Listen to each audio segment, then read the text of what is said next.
जय जोहार, नमस्कार। दैनिक छत्तीसगढ़ चैनल देख रहे हैं आप और छत्तीसगढ़ प्रदेश की आज की सभी प्रमुख बड़ी खबरों को एक एक करके हम आपको विस्तार से बताएंगे। इससे पहले अगर आप छत्तीसगढ़ प्रदेश के हैं, छत्तीसगढ़ समाचार ठीक इसी प्रकार रोजाना देखना चाहते हैं तो नीचे लाल कलर का सब्सक्राइब बटन दिया है, जिसे दबाकर इस चैनल को आपको सब्सक्राइब करना है। सबसे पहली बड़ी खबर है, छत्तीसगढ़ में गोबर से बिजली और फूड इररेडिएशन प्लांट की स्थापना को लेकर पहल शुरू हो चुकी है। दरअसल मुख्यमंत्री भूपेश बघेल ने राज्य में शासकीय क्षेत्र में फूड इररेडिएशन पार्क यानी कि खाद्य पदार्थों का किरणन की स्थापना के लिए सैद्धांतिक सहमति प्रदान की है। उन्होंने शासन स्तर पर भाभा एटॉमिक रिसर्च सेंटर से छत्तीसगढ़ में गोबर से विद्युत उत्पादन तथा फूड इररेडिएशन प्लांट की टेक्नोलॉजी हस्तांतरण के लिए किए जा रहे पहल पर प्रसन्नता जताते हुए कहा है कि इससे राज्य के किसानों को उनके उत्पाद का और अधिक लाभ दिलाने में मदद मिलेगा। इसके अलावा मुख्यमंत्री भूपेश बघेल ने अपने निवास कार्यालय में गोधन न्याय योजना के तहत गोबर विक्रेताओं यानी कि पशुपालकों, साथ ही साथ गौठान समितियों एवं महिला स्व सहायता समूहों को 3,93,00,000 रुपए की राशि ऑनलाइन अंतरित करते हुए पशुपालकों, गौठान समितियों एवं समूह की महिलाओं को बधाई और शुभकामनाएं दी। मुख्यमंत्री ने इस मौके पर गौठानों में आश्रित ग्रामों के पशुपालक ग्रामीणों से गोबर की खरीदी किए जाने के निर्देश दिए। मुख्यमंत्री ने इस मौके पर गौठानों में संचालित गतिविधियों की मॉनिटरिंग के लिए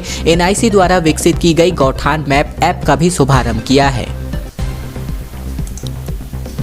छत्तीसगढ़ में शीतलहर का कहर देखने को मिल रहा है। मौसम विभाग ने येलो अलर्ट भी जारी कर दिया है। दरअसल छत्तीसगढ़ में ठंड ने कहर बरपा रखा है और शीतलहर के कारण प्रदेश के 4 संभाग 48 घंटे का येलो अलर्ट इन 4 संभागों के लिए जारी हुआ है। सरगुजा, बिलासपुर, दुर्ग और रायपुर के कुछ क्षेत्रों के लिए यह येलो अलर्ट जारी हुआ है। इन क्षेत्रों में शीतलहर के कारण सुबह के समय घना कोहरा छाए रहने की संभावना बताई गई है। पिछले 2-3 दिनों से प्रदेश में कड़ाके की ठंड पड़ रही है। मौसम पूरी तरीके से सर्द हो चुका है। यहां तक कि सुबह और शाम के समय लोग ठंड से बचने के लिए अलाव का भी सहारा ले रहे हैं।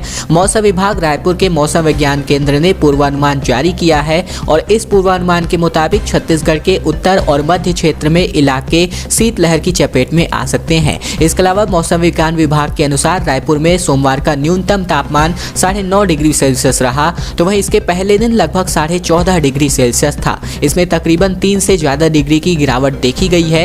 इसके अलावा अंबिकापुर में बात करें तो 6.2 डिग्री रहा तापमान, जबकि पेंड्रा रोड का तापमान 7 डिग्री, जगदलपुर का न्यूनतम तापमान 11.2 डिग्री सेल्सियस रहा। इस तरह सरगुजा संभाग, बिलासपुर संभाग, रायपुर संभाग के कुछ स्थानों पर तो वहीं दुर्ग संभाग के कुछ स्थानों में शीतलहर की स्थिति बन हुई है। पेट्रोल पंप, बिजली ऑफिस और क्रेडा दफ्तर में चालू। दरअसल शहर में अब 4,000 से ज्यादा ई वाहन होने की वजह से 25 चार्जिंग पॉइंट लगाएंगे। स्मार्ट सिटी बस टर्मिनल और मल्टी लेवल से इसकी शुरुआत होगी। दरअसल बता दें, राजधानी में अब 2 व्हीलर और 4 पहिया यानी कि 4 व्हीलर कार वगैरह को मिलाकर इलेक्ट्रिक वाहनों की संख्या 4,000 से अधिक हो गई है और इसीलिए सरकारी एजेंसियों ने शहर में चार्जिंग पॉइंट लगाने की तैयारी शुरू कर दी है। स्मार्ट सिटी ने तकरीबन शहर में 25 से अधिक जगहों पर इलेक्ट्रॉनिक वाहनों के लिए चार्जिंग पॉइंट बनाने का बड़ा प्लान बनाया था, जो कोरोना के कारण रुका रहा, लेकिन अब अमल शुरू हो रहा है। इसकी शुरुआत रावा-भाटा बस टर्मिनल और शहर के 2 मल्टी लेवल पार्किंग से की जाएगी। स्मार्ट सिटी के अलावा शहर में निजी क्षेत्र तथा क्रेडा और बिजली विभाग की चार्जिंग पॉइंट बनाने की तैयारी में लग गए हैं। पिछले 2 साल में इलेक्ट्रिक वाहनों की बिक्री बढ़ी है। अभी रायपुर में दौड़ रहे 4,000 वाहनों में बाइक और ई रिक्शा ज्यादा हैं। ये एक बार चार्ज करने पर लगभग 80 से 100 किलोमीटर का सफर तय करते हैं। इन्हें बढ़ावा देने के लिए शहर में जगह जगह पर सार्वजनिक चार्जिंग स्टेशन खोलने की तैयारी की जा रही है। स्मार्ट सिटी ने 25 जगह चिन्हित कर ली है जहां पर चार्जिंग पॉइंट लगने वाले हैं। कोरोना की वजह से पिछला टेंडर निरस्त कर दिया गया था और इसलिए इसका नया टेंडर जारी होने वाला है। क्रेडा अफसरों के मुताबिक भारत सरकार इलेक्ट्रिक वाहनों को बढ़ावा दे रही है। पेट्रोल डीजल के विकल्प के तौर पर ई वाहनों को लाया गया है। चार्जिंग स्टेशन खोलने के लिए कर्ज के साथ साथ सरकार सब्सिडी देने को भी तैयार है। छत्तीसगढ़ में 15 निकायों में शांतिपूर्ण तरीके से चुनाव संपन्न हुआ है, लेकिन बिलासपुर का बात करें जो वहाँ पर जो है कुछ हद तक यहाँ पर अशांति जो है स्थिति बन पाई थी, लेकिन उसके बारे में हम आपको बताने वाले हैं बाद में। दरअसल 23 दिसंबर को इसके नतीजे आने वाले हैं। 60% से ज़्यादा का मतदान संपन्न हुआ है। दरअसल छत्तीसगढ़ में नगरीय निकाय चुनाव 2021 के तहत 10 जिलों के 15 नगरीय निकाय चुनाव में चुनाव जो है संपूर्ण तरीके से शांतिपूर्ण तरीके से संपन्न हो गए हैं। 385 वार्डों में हुए इस चुनाव में 1393 मतदाता यानी कि उम्मीदवारों ने हिस्सा लिया है, जिनमें से 370 वार्डों में हुए आम निर्वाचन में 1345 उम्मीदवार और उप निर्वाचन में 15 वार्डों के 48 उम्मीदवार चुनावी मैदान में हैं। 23 दिसंबर को चुनाव के नतीजे आने वाले हैं। छत्तीसगढ़ के मुख्य निर्वाचन आयुक्त ठाकुर राम सिंह ने मीडिया को जानकारी देते हुए बताया है कि सभी जगहों पर शांतिपूर्ण तरीके से मतदान हुआ है। छत्तीसगढ़ नगरीय निकाय चुनाव 2021 में 4,88,425 मतदाताओं ने अपने मताधिकार का प्रयोग किया है। 2,48,041 पुरुष और 2,40,369 महिला, 15 तृतीय लिंग के समुदाय के वोटर इसमें शामिल हैं। छत्तीसगढ़ पहुंचे राकेश टिकैत, बोले सरकार जिन फसलों की एमएसपी घोषित करती है उसे लीगलाइज कर दे, दूध और सब्जियों पर भी बात होती रहेगी। दरअसल केंद्र सरकार के कृषि कानून विरोधी आंदोलन का प्रमुख चेहरा रहे भारतीय किसान यूनियन के प्रवक्ता राकेश टिकैत छत्तीसगढ़ प्रवास पर हैं। एक निजी कार्यक्रम में शामिल होने आए राकेश टिकैत ने कांग्रेस के स्थानीय नेताओं, किसान संगठनों के प्रतिनिधियों और सिख के संगठनों से मुलाकात की है। इस दौरान उन्होंने दो टूक कहा, सरकार जिन फसलों पर न्यूनतम समर्थन मूल्य यानी कि एमएसपी घोषित करती है उसे लीगलाइज कर दे। बाद में दूध और सब्जियों की एमएसपी पर भी बात होती रहेगी। कांग्रेस विधायक कुलदीप जुनेजा ने यहां पत्रकारों से चर्चा में राकेश टिकैत से कहा कि दिल्ली का कार्यक्रम सफल रहा, यहां के लोगों का भी उसमें बड़ा सहयोग रहा। संयुक्त किसान मोर्चा में जो तय होता था उसके आधार पर रायपुर और छत्तीसगढ़ के अलग अलग जिलों में कार्यक्रम होते थे। सोनू सूद खोलने वाले हैं छत्तीसगढ़ का सबसे बड़ा हॉस्पिटल। रायपुर में नरैया तालाब से लगी 4 एकड़ जमीन पर बनेगा हॉस्पिटल। मेयर एजाज ढेबर ने इसके लिए मंजूरी प्रदान की है। कोरोना काल में देश भर में जरूरतमंदों को मदद करने वाले एक्टर सोनू सूद रायपुर में छत्तीसगढ़ का सबसे बड़ा हॉस्पिटल खोलेंगे। इसके लिए रायपुर नगर निगम उन्हें तकरीबन 4 एकड़ जमीन देगा। इसके लिए मेयर ने जमीन चिन्हांकित कर दी है। सोनू सूद के रायपुर आने पर MOU भी हो सकता है। इसके अलावा एक्टर सोनू सूद राजधानी के नायडू परिवार के दामाद हैं और इसी परिवार के यहाँ शादी में वे रायपुर आए हुए थे, जहां उनकी भेंट मेयर एजाज ढेबर से हुई थी। यही चर्चा में सोनू ने बताया कि वे चैरिटेबल हॉस्पिटल खोलना चाहते हैं। यह एक सुपर स्पेशलिटी हॉस्पिटल होगा जिसके संचालन की जिम्मेदारी एक बड़े हॉस्पिटल ग्रुप की होने वाली है। सोनू की संस्था के साथ ग्रुप का टाई अप है और इसके लिए सोनू सूद ने जब जमीन की जरूरत बताई तो मेयर ने जमीन की देने की सहमति दे दी है। टिकरापारा से बेजा कब्जा हटाने के बाद निगम के पास तकरीबन 4 एकड़ खाली जमीन उपलब्ध है और इसे ही सोनू सूद की संस्था को देने की योजना बनाई गई है। 1-2 महीने के दरमियान सोनू सूद वापस यहां पर छत्तीसगढ़ आने वाले हैं और इस दौरान अधिकृत रूप से MOU भी साइन हो सकता है।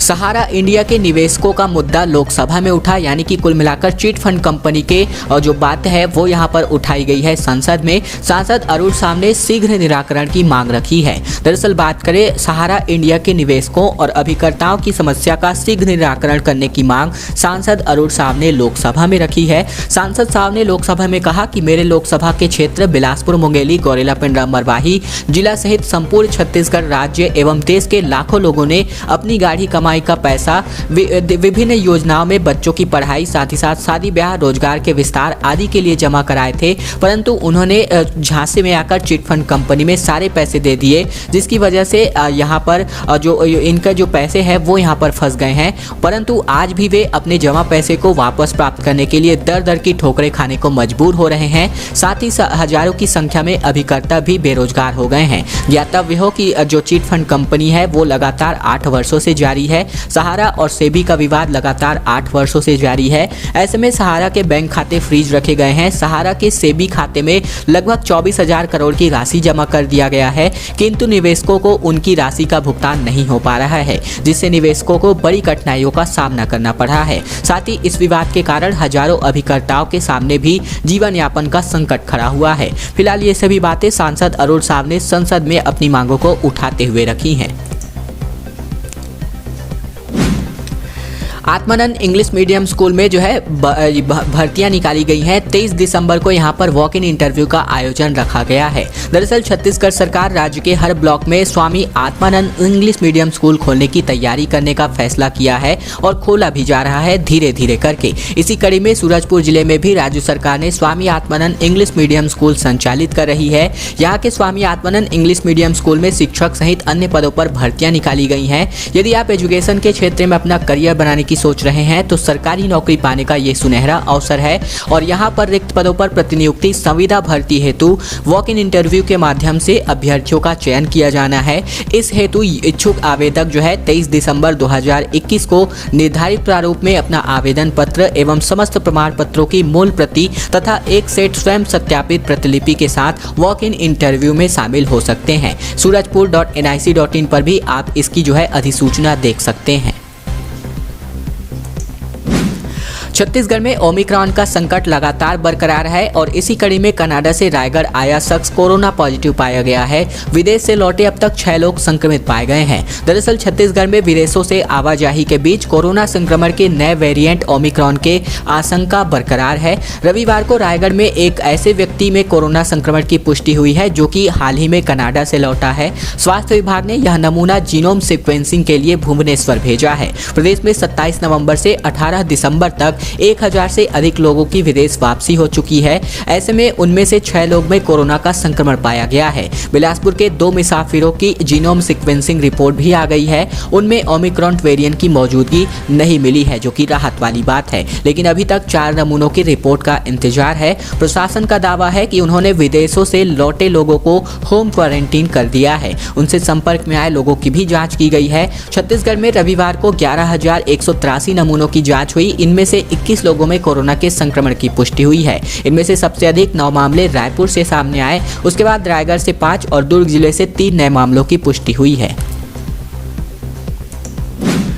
छत्तीसगढ़ में बदले जाएंगे मंत्री, इस सवाल के जवाब पर मुख्यमंत्री भूपेश बघेल ने कहा कि दिल्ली जा रहा हूं, हाईकमान से मुलाकात हुई तो बात होगी। दरअसल छत्तीसगढ़ की कांग्रेस सरकार के 3 साल पूरे होने के बाद अब एक नई चर्चा शुरू हो चुकी है। प्रदेश में मंत्रिमंडल में बदलाव हो सकता है, ऐसी बातें सामने आ रही हैं। इस बीच मुख्यमंत्री भूपेश बघेल ने भी बदलाव का संकेत देकर चर्चा को पुख्ता कर दिया है। सोमवार दोपहर मुख्यमंत्री भूपेश बघेल दिल्ली रवाना हो रहे थे। इस दौरान इससे पहले मीडिया के सवालों का जवाब देते हुए उन्होंने मंत्रिमंडल में बदलाव को लेकर अहम बयान जारी किया है। उन्होंने कहा कि कल दिल्ली में महत्वपूर्ण बैठकें हैं, क्या सोनिया गांधी या फिर राहुल गांधी से भी मिलेंगे? ये पूछे जाने पर मुख्यमंत्री भूपेश बघेल बोले, ये तो मुझे कल ही पता चलेगा। क्या मंत्रिमंडल में बदलाव की बात होगी? इस सवाल के जवाब में सीएम ने इनकार नहीं किया और वो बोले अब अपॉइंटमेंट मिले तो बात होगी। इससे पहले भी यहाँ पर शुक्रवार को मुख्यमंत्री भूपेश बघेल ने कहा था कि यदि हाईकमान चाहेगा तो मंत्रिमंडल में बदलाव होगा। दिल्ली के बाद 2 दिनों के लिए सीएम भूपेश बघेल यूपी भी जाएंगे और वहां लखनऊ और लखीमपुर खीरी में भी चुनाव संबंधी दौरे तय किए गए हैं। उपचुनाव में कांग्रेस भाजपा में झड़प का मामला सामने आया है। दरअसल बिलासपुर विधायक और मेयर बूथ के भीतर पहुंचे तो हंगामा हो गया। दोनों पार्टियों के समर्थक आपस में ही भिड़ गए, जैसा कि आप सभी वीडियो में देख रहे हैं। बिलासपुर में वार्ड क्रमांक 29 के उपचुनाव में विधायक शैलेश पांडेय और महापौर रामशरण यादव बूथ के अंदर पहुंच गए। इसे लेकर पूर्व महापौर किशोर राय और नगर निगम के नेता प्रतिपक्ष अशोक विधानी और समर्थकों ने विरोध करते हुए जमकर हंगामा मचाया। इसके बाद दोनों पक्षों के बीच झड़प हो गई और झूमा झटकी की नौबत आ गई, जिससे माहौल जो है तनावपूर्ण हो गया। मतदान के दौरान सोमवार दोपहर शहर विधायक शैलेश पांडेय और महापौर रामशरण यादव समर्थकों के साथ बूथ के अंदर पहुंच गए। इस दौरान पीठासीन अधिकारी व मतदान अधिकारियों ने उन्हें निर्देश देना शुरू कर दिया। इनकी भनक लगते ही पूर्व महापौर किशोर राय और नगर निगम के नेता प्रतिपक्ष अशोक विधानी और अन्य भाजपाई भी वहां पहुंच गए। उन्होंने विरोध करते हुए हंगामा मचाना शुरू कर दिया। लिहाजा दोनों पक्षों में तीखी बहस शुरू हो गई और इसके बाद दोनों पक्ष आपस में उलझ गए और झूमा झटकी की स्थिति बन गई। किसी तरह दोनों पक्षों को बूथ से बाहर किया गया। मतदान खत्म होते ही बयानबाजी का सिलसिला लगातार शुरू हो चुका है। मोहन मरकाम ने कहा कि सभी 15 शहरों में कांग्रेस के पक्ष में मतदान हुआ, भाजपा नेताओं को बताया चला हुआ कारतूस। दरअसल छत्तीसगढ़ के 15 शहरों में आम चुनाव और 14 शहरों में 17 वार्डों में हो रहे उपचुनाव में मतदान खत्म हो गया है। राजनीतिक बयानबाजी अब भी जारी है। अब कांग्रेस के प्रदेश अध्यक्ष मोहन मरकाम ने दावा किया है कि चुनाव में मतदाताओं ने कांग्रेस के पक्ष में वोटिंग की है। उन्होंने कहा कि नगरीय निकाय चुनाव परिणाम भाजपा की बोलती बंद कर देंगे। ऐसे में कांग्रेस के प्रदेश अध्यक्ष मोहन मरकाम ने कहा कि जनता के उत्साह से स्पष्ट है कि भूपेश सरकार के 3 साल के कामों के ऊपर मुहर लगाई गई है। ऐसे में लोगों ने अपने निकाय क्षेत्र में कांग्रेस प्रत्याशियों के पक्ष में मतदान किया है। भाजपा भी यहाँ पर स्थानीय नेताओं को यहाँ पर चला हुआ कारतूस कांग्रेस के प्रदेश अध्यक्ष मोहन मरकाम ने बताया। दोस्तों, आज की खबरों का सिलसिला बस ये तक था। नीचे लाल कलर का सब्सक्राइब बटन दिया है, जिसे दबाकर इस चैनल को आपको सब्सक्राइब कर लेना है, ताकि प्रतिदिन की महत्वपूर्ण खबरें, छत्तीसगढ़ समाचार बिना किसी रुकावट आप तक सीधे हम पहुंचा सकें। तो चैनल को सब्सक्राइब करने का छोटा सा काम आप लोगों को जरूर कर लेना है, ताकि प्रतिदिन छत्तीसगढ़ समाचार आप तक पहुंचती रहे।